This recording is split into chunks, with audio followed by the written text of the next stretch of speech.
نحمده ونصلي ونسلم على رسوله الكريم أما بعد فأعوذ بالله من الشيطان الرجيم بسم الله الرحمن الرحيم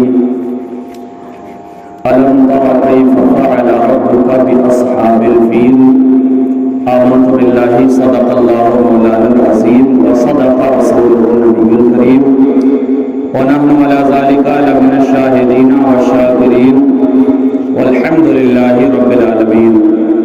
آئیے سبھی حضرات مل کر حضور رحمت عالم نور مجسم جناب احمد مجتبی محمد مصطفیٰ صلی اللہ علیہ وسلم کی بارگاہ میں درود شریف پڑھ لیجئے۔ اللہم صلی علی سیدنا مولانا محمد وبارک وسلم صلاۃ و سلام علیک یا رسول اللہ صلی اللہ تعالی علیہ وسلم۔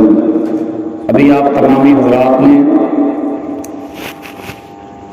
خطیب اہل سنت ناشر مسلک اعلیٰ حضرت مصلح قوم و ملت حضرت علامہ و مولانا مظفر رضا صاحب قبلہ حشمتی دامت برکاتہم القدسیہ سے بڑے قیمتی جملے سماعت کیے، جن کے عرس کی محفل ہے حضرت قاری امانت رسول صاحب علیہ الرحمہ، ان کے تعلق سے بھی اور ان کے پیر و مرشد سرکار مفتی اعظم عالم اسلام رضی اللہ تعالیٰ عنہ کے بارے میں بھی مزید میں بیان کروں، اس کا وقت نہیں۔ ابھی کل ہی تراویح میں کلام مجید آپ کی مسجد میں بھی مکمل ہوا، اور اللہ تبارک و تعالیٰ کے فضل و کرم سے میں نے بھی تراویح میں کلام مجید مکمل کیا۔ تو پچھلے سال اور اس سال 2 سال ہو گئے، میں ابتدا میں 1.5 پارہ پڑھتا تھا، اس کے بعد 1 پارہ اور آخر میں آدھا پارہ۔ تو میری عادت یہ رہی کہ ہر دن 1.5 پارے سے کچھ مخصوص، حالانکہ پورا قرآن خاص ہے لیکن جو بہت مشہور، جن سے مسائل، جن کے شان نزول ہوں، میں 10 یا 15 منٹ میں اپنے مقتدیوں کے سامنے بیان کر دیا کرتا تھا۔ تو اس سے مجھے بھی بڑا فائدہ ملا اور ہمارے مقتدی حضرات کو بھی بہت فائدہ ملا۔ تو قاری صاحب علیہ الرحمہ کے بارے میں آپ نے حضرت سے آپ سن لیا ہے۔ آج چونکہ سورہ تراویح ہم نے پڑھی تھی، 10 سورتوں سے 20 رکعت تراویح پڑھی گئی، اس میں سب سے پہلی سورت ہم نے پڑھی تھی سورہ فیل۔ اس کا مطلب ہم نے وہاں بھی بیان کیا، اور اب بھی بس 2-4 منٹ میں مطلب بیان کر دیتا ہوں۔ فیل علماء کرام جانتے ہیں عربی کا لفظ ہے جس کا معنی ہوتا ہے ہاتھی کے۔ اس سورت کا نام فیل کیوں رکھا گیا، اس کی وجہ کیا ہے؟ تو اس کی اصل وجہ یہ ہے کہ ایک بادشاہ تھا یمن اور حبشہ کا، جس کا نام ابرہہ تھا۔ اس نے یمن کی غالباً راجدھانی صنعاء، وہاں اس نے کنیسہ بنوایا، گرجا گھر بنوایا، یہودیوں نصرانیوں کا عبادت خانہ، مسلمانوں کا عبادت گھر، عبادت خانہ مسجد ہوتی ہے، تو اس نے اپنا عبادت خانہ بنوایا اور اعلان کیا کہ اب مکہ میں کعبے کی زیارت اور کعبے کی طواف کے لیے کوئی نہیں جائے گا، بلکہ جسے بھی زیارت کرنا ہے، جسے بھی طواف کرنا ہے، وہ ہمارے یہاں یمن میں آئے گا اور ہمارے عبادت خانے کی زیارت کرے گا۔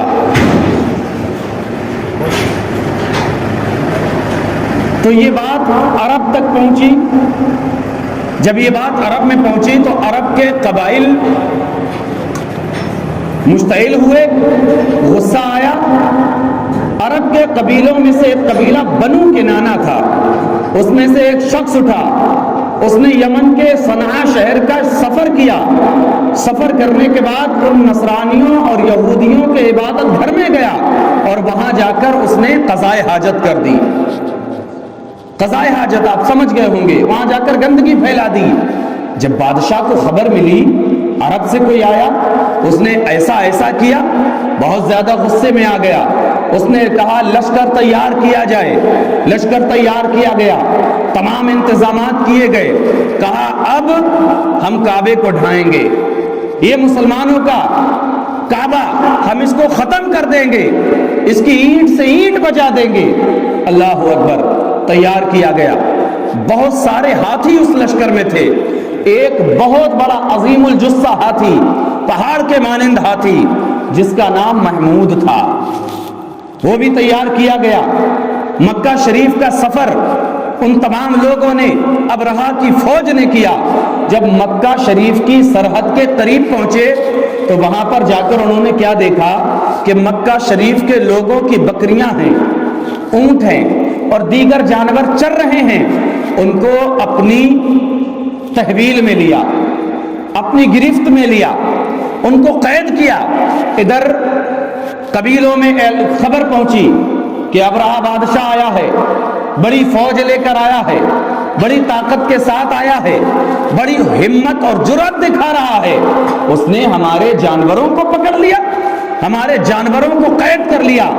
حضرت عبد المطلب کون ہیں آپ بتائیں گے؟ حضرت عبد المطلب میرے آقا علیہ الصلوۃ والسلام کے دادا، سبحان اللہ، حضور علیہ السلام کے والد محترم حضرت عبداللہ اور آپ کے دادا حضرت عبد المطلب۔ آپ کو خبر ہوئی، اے قبیلہ قریش کے سردار، ابرہا نے ہمارے آپ کے جانوروں کو، اونٹوں کو قید کر لیا۔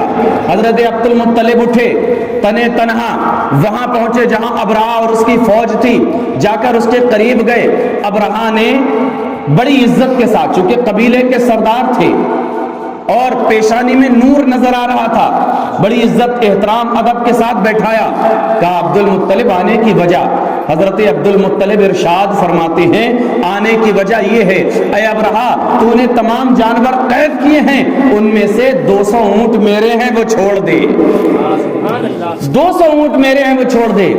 تو اب روایت میں آتا ہے، کنز الایمان میں آپ پڑھیں گے، پڑھا کیجئے، تفسیر میں لکھا ہوا ہے کہ ابرہا کو بڑی حیرت ہوئی اور بڑا تعجب ہوا، کہنے لگا عبد المطلب ذرا سی دنیاوی یہ جانوروں کے لیے میرے پاس آئے ہو؟ میں تو تمہارے آباء و اجداد کا کعبہ ڈھانے کے لیے آیا ہوں۔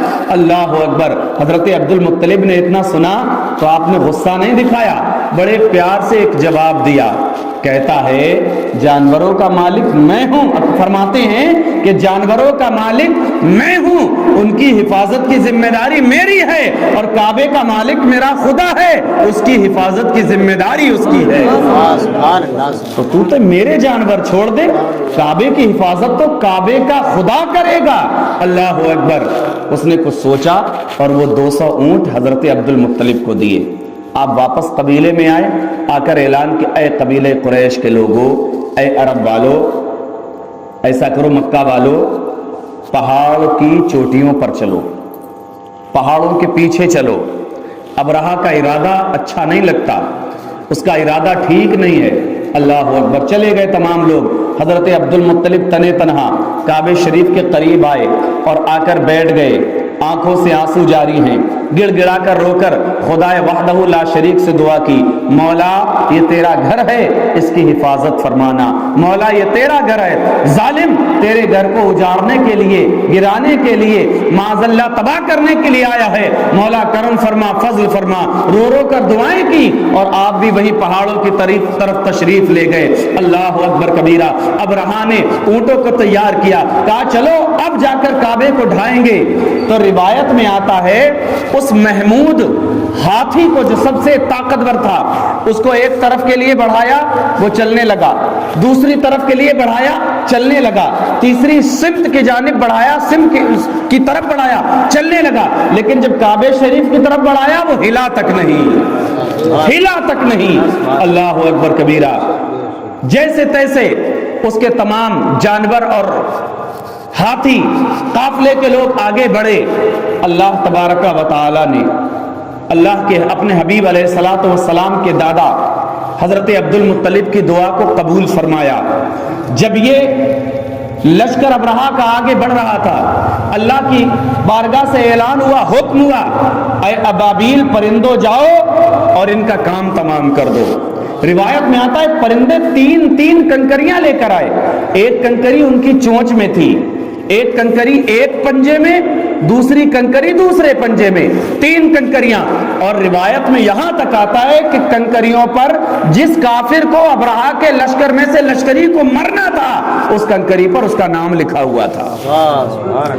یہ لشکر والے ایسے نہیں آئے تھے، بڑی تیاری سے آئے تھے.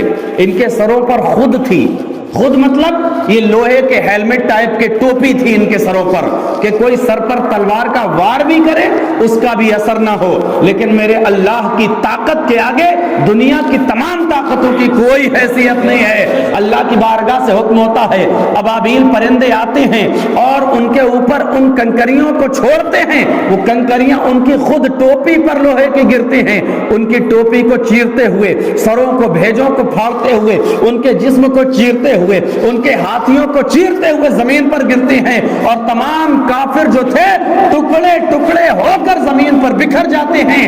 اور میرے اللہ نے اپنے گھر کی اس طریقے سے حفاظت فرمائی، ایسے کعبہ شریف کی حفاظت فرمائی. بس اس کا ترجمہ اور سن لیں. اللہ پاک نے ایسے حفاظت فرمائی. اللہ پاک ارشاد فرماتا ہے، الم ترى کیف فعل ربک باصحاب الفیل. اے محبوب کیا تم نے نہیں دیکھا، نہ دیکھا تمہارے رب نے ان ہاتھی والوں کا کیا حال کیا. فیل ہے نا، اسی مناسبت سے اس سورت کا نام سورہ فیل رکھا گیا. اے محبوب کیا تم نے نہ دیکھا کہ تمہارے رب نے ان ہاتھی والوں کا کیا کیا. پھر اللہ پاک آگے ارشاد فرماتا ہے، الم یجعل کیدہم فی تضلیل. کیا ان کا داؤں تباہی میں نہ ڈالا، ان کی چالاکی، ان کی چال، ان کا داؤں کیا تباہی میں نہ ڈالا. اصل میں امام اہل سنت اعلیٰ حضرت نے جو ترجمہ کیا اپنی علاقائی زبان کے اعتبار سے بھی کیا. چونکہ میں بھی وہیں کے قریب رہتا ہوں بریلی شریف کے، تو ہمارے یہاں کہا جاتا ہے بہت داؤں چل رہے ہو، بہت داؤں چل رہے ہو. تو اعلیٰ حضرت نے ترجمہ کیا، کیا ان کا داؤں تباہی میں نہ ڈالا. وَأَرْسَلَ عَلَيْهِمْ طَيْرًا أَبَابِيلَ. اور ان پر پرندوں کی ٹکڑیاں، آگے بریکٹ میں فوجیں بھیجیں، ترمیہم بحجارۃ من سجیل، کہ انہیں کنکر کے پتھروں سے مارتے. آپ نے ابھی سنا کیسے کنکر آتے تھے اور ان کو چیرتے ہوئے زمین پر چلے گئے. فَجَعَلَهُمْ كَعَصْفٍ مَأْكُولٍ. تو انہیں کر ڈالا جیسے کھائی کھیتی کی پتی، یعنی بھوسے کی طرح.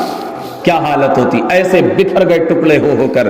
اللہ رب العالمین نے اپنے کعبے کی اس طریقے سے حفاظت فرمائی.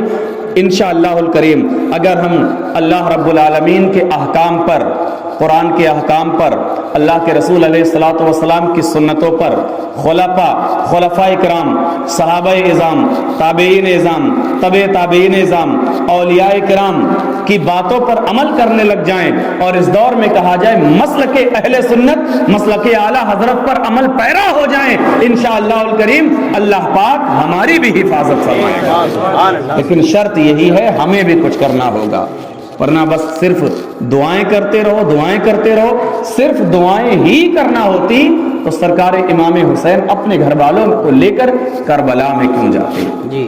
تو کچھ اعمال بھی کرنے ہوں گے، کچھ جرأتیں بھی دکھانی ہوں گی، کچھ ہمتیں بھی دکھانی ہوں گی. عبادتیں بھی کیجئے، جرأتیں بھی دکھائیے اور ہمتیں بھی کیجئے. پھر اللہ رب العالمین سے دعائیں بھی کیجئے. انشاءاللہ الکریم اللہ پاک نے جیسے اپنے گھر کعبہ شریف کی حفاظت فرمائی، اللہ پاک ہماری مسجدوں کی، ہمارے مدرسوں کی، ہمارے علماء کی، ہمارے طلباء کی، ہمارے تمام مسلمانوں کی انشاءاللہ الکریم اللہ پاک حفاظت فرمائے گا. اللہ پاک ہمیں آپ کو کہنے سننے سے زیادہ کرنے کی، عمل خیر کی توفیق عطا فرمائے. جو کچھ میں نے ٹوٹی پھوٹی زبان میں چند آیتیں پڑھی ہیں، اللہ پاک ان آیتوں کے وسیلے سے قاری صاحب کے درجات میں بلندیاں عطا فرمائے اور ہم گنہگاروں کی تمام تر نیک جائز تمناؤں کو اپنی بارگاہ رحمت میں قبول فرمائے. استغفر اللہ ربی من کل ذنب واتوب الیہ. کلمہ شریف پڑھ لیجئے، لا الہ الا اللہ محمد رسول اللہ صلی اللہ تعالی علیہ وسلم. السلام علیکم ورحمۃ اللہ وبرکاتہ.